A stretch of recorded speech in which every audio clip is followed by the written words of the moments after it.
asked to multiply 32.12 or 32 and 12 hundredths times 0.5 or just 5/10. When you multiply decimals, you multiply them the exact same way you would multiply whole numbers, and then you count the number of spaces behind the decimal you have in your two numbers you're multiplying, and you're going to have that many spaces in your product. I'm going to show you what I'm talking about.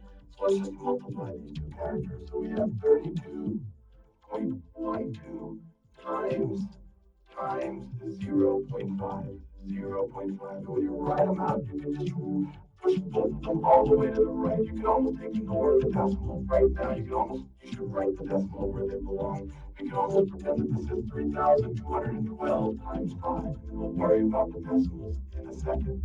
So let's get started.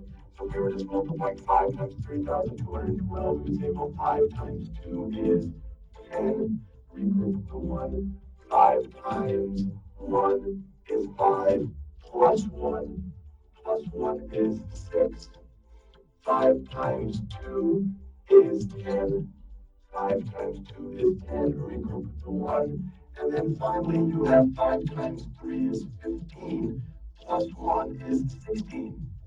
Is 16. And then we don't have any other places. The 0 really isn't. If we were just doing this as 0, 5, we wouldn't multiply 0 times this whole thing. We'd just get 0 anyway. So just 5 times 3,212 gives us this number. But now we want to care about the decimals.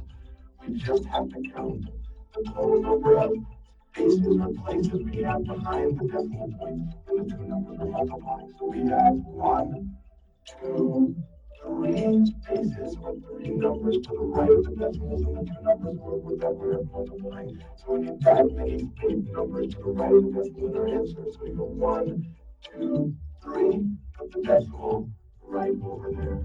So 32.12 times 0.5 is 16.060. And this trailing 0 right here we can ignore because it's really not adding any information there. So we can just write this as 16.06.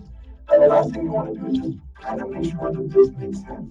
You have a number that's almost 32, and we're multiplying it by 0.5. Remember, 0.5 is the same thing as 5 over 10, which is the same thing as 1/2.